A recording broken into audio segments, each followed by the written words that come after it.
नमस्कार, आप देख रहे हैं न्यूज फॉर नेशन और मैं हूं प्रियदर्शन।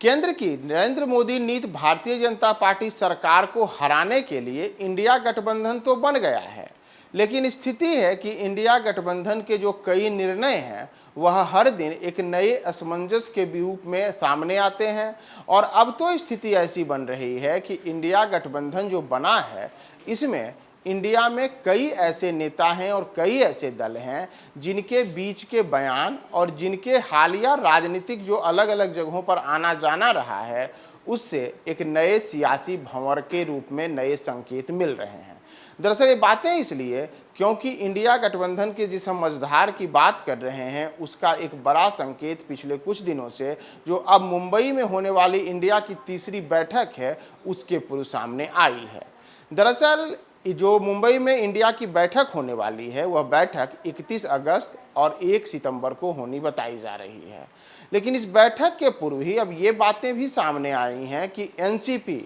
यानी कि नेशनलिस्ट कांग्रेस पार्टी जो शरद पवार की पार्टी है उसको सीधे सीधे भारतीय जनता पार्टी ने ऑफर दिया है कि आप हमारे साथ आ जाइए और शरद पवार की बेटी सुप्रिया सुले को केंद्र की मोदी सरकार में मंत्री बनने तक का ऑफर देने की बातें सामने आई हैं। यानी कि मुंबई की बैठक आयोजित करने का जिनके ऊपर जिम्मा है उन्हीं शरद पवार को लेकर के अब ये बातें सामने आई हैं कि भारतीय जनता पार्टी ने उनकी ओर ही एक बड़ा जाल फेंका है और उसे उसमें फंसाने के लिए उनकी बेटी सुप्रिया सुले को केंद्र की मोदी सरकार में मंत्री बनने तक का ऑफर दिया गया है। हालांकि जो शरद पवार हैं और उनकी बेटी सुप्रिया सुले हैं उन दोनों ने इन बातों का खंडन किया है और उन्होंने कहा है कि वे इंडिया गठबंधन के साथ हैं और केंद्र की मोदी सरकार या एनडीए में जाने का उनका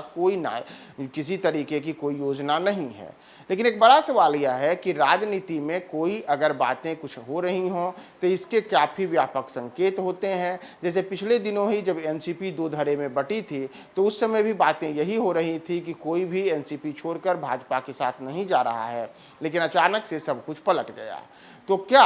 कोई ऐसी ही बातें एक बार फिर से एनसीपी को लेकर हो रही हैं? ये एक बड़ा सवाल सामने आया है। और इतना ही नहीं, अगर हम इंडिया गठबंधन की बात करें तो इंडिया गठबंधन की एक और प्रमुख सहयोगी ममता बनर्जी को लेकर भी अब बंगाल से ये बातें सामने आ रही हैं कि इंडिया गठबंधन का नेतृत्व ममता बनर्जी करें। और तृणमूल कांग्रेस के कई नेताओं ने तो खुलकर इस बात को कहा है कि ममता बनर्जी ही वर्ष 2024 के लोकसभा चुनाव के दौरान इंडिया का नेतृत्व करें, यानी कि एक तरीके से पीएम पद के चेहरे के रूप में जिस नेता को सामने लाया जाए उसमें ममता बनर्जी ही सामने आए और उन्हीं पर जो इंडिया है वह भरोसा जताए। दरअसल पश्चिम बंगाल में हाल के दिनों में ही पंचायत के चुनाव हुए थे। उन चुनावों में कांग्रेस, वामदल और जो ममता बनर्जी की पार्टी टीएमसी है वो अलग अलग चुनाव लड़े थे और इस चुनाव के दौरान वहां व्यापक स्तर पर हिंसा की घटनाएं भी देखने को मिली थी। हालांकि तमाम तरीके के जो सियासी खींचतान रहे थे उसके बाद भी तृणमूल कांग्रेस वहां बड़े दल के रूप में उभरी थी।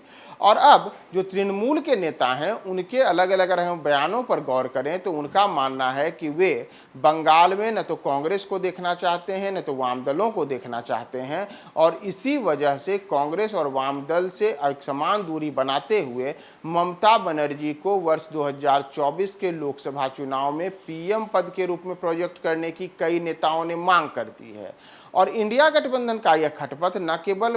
पश्चिम बंगाल या महाराष्ट्र तक सीमित है बल्कि अगर आप दिल्ली और पंजाब की भी बात करेंगे तो वहां भी आम आदमी पार्टी और कांग्रेस के बीच तनातनी की स्थिति सर्वव्यापी है। पिछले दिनों ही आम आदमी पार्टी और कांग्रेस के बीच में सीटों को लेकर के भी कई तरीके की बातें सामने आई और कांग्रेस के कई नेता, चाहे दिल्ली की पूर्व मुख्यमंत्री शीला दीक्षित के बेटे संदीप दीक्षित हों या फिर कांग्रेस नेता अलका लांबा हों, उन्होंने साफ तौर पर कहा कि जो आम आदमी पार्टी है वह आम आदमी पार्टी भरोसे के लायक नहीं है और दिल्ली सहित पंजाब दोनों जगहों पर जहां की आपकी सरकार है वहां पर कांग्रेस को अपने बलबूते आगे आकर के चुनाव लड़ना चाहिए। यानी कि एक और इंडिया गठबंधन बनने के लिए पहले ही इस तरीके के बयान सामने आ रहे हैं जिससे उनके बीच में बेहतर समन्वय नहीं दिख रहा है। और इन सब में अचानक से बिहार के मुख्यमंत्री नीतीश कुमार का जो अटल प्रेम प्रेम सामने आया, वह भी अब इंडिया गठबंधन में खटपट की एक बड़ी वजह के रूप में सामने बताई जा रही है।